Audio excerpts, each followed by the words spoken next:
Hi, I'm Victor Batista, and in this short demo, we're going to go over a use case for an investment bank. In this specific case, we're going to look over a real estate website, and we're going to gather information from that website.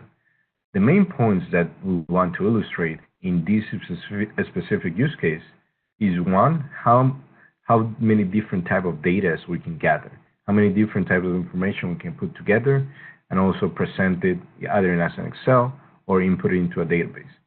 Aside from that, we're also going to be looking into containers inside containers in our website and also dynamic objects. So let's go ahead and start. Initially, our bot is going to create an Excel file called demo, and it's going to put it in the desktop. Then it's going to go to a real estate website, in this case, Toll Brothers. It's going to go state by state. This is going to be California, and inside California is going to go by each community. In this case, it's Ashbury at Alamo Creek, and it's gathering information all over the page. After that, it's going to go to an interactive sitemap, and these are dynamic object, our dynamic container. And if you've seen here, there's going to be a lot of red circles. Those are the sold homes, and the green squares are the quick available homes.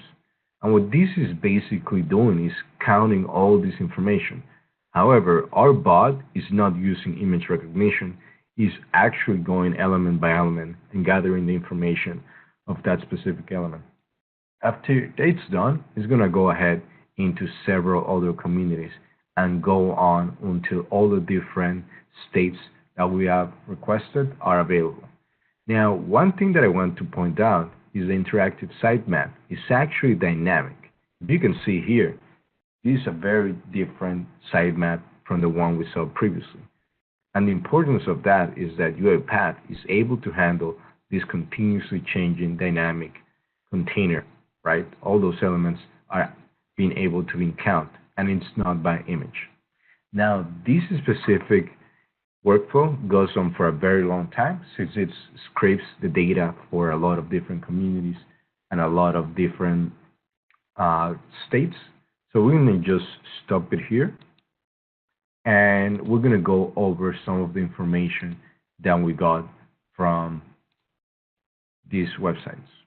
And I'm going to go over all the way to the start so we can look at our very first input into our Excel sheet, which was the Ashbury at Alamo Creek. I'm just going to pull it up, and we're going to pull up the information that we have obtained thus far. So if you can see in here, all the information that we've gone through has already been recorded, and in this case, it's going to record all the quick delivery homes available per community. So in this case, it recorded Laurelwood.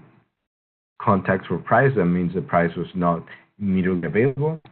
It's going to have a number of bedrooms, 6 bathrooms, half bathrooms, etc. So let's go ahead and just quickly check that our quick delivery homes is actually just one. Yes, Laurelwood. And you can see here that it says, please contact us to learn more information. The bedrooms is 5, the bath 6, etc. So all this information was actually recorded, even though you were not able to see it on the screen. The second part is the interactive map. Now, I'm not going to count through these red dots, but let's go ahead and just take recognition of the green dots. So the first page recorded information about each home design, and the second one recorded information about the community itself. And in this case, it's telling us that community does have a site plan, and it is in fact interactive. Now, available homes is 0, but quick delivery homes is 3, which is the green squares that we saw previously. And the sold homes, which are the red circles, is 110. Again, I'm not going to count through that, but we can see here that all those different homes were taken into consideration, and it was actually recorded. And this is important because this interactive sitemap is a container within a container within a container, which some RPA tools have problems differentiating between what elements are in the background and in the front at this specific moment. So this is one of the use cases in which investment banks or hedge funds can obtain information, or for that case, any company that wants to scrape data very quickly from a continuously changing website. Thanks a lot.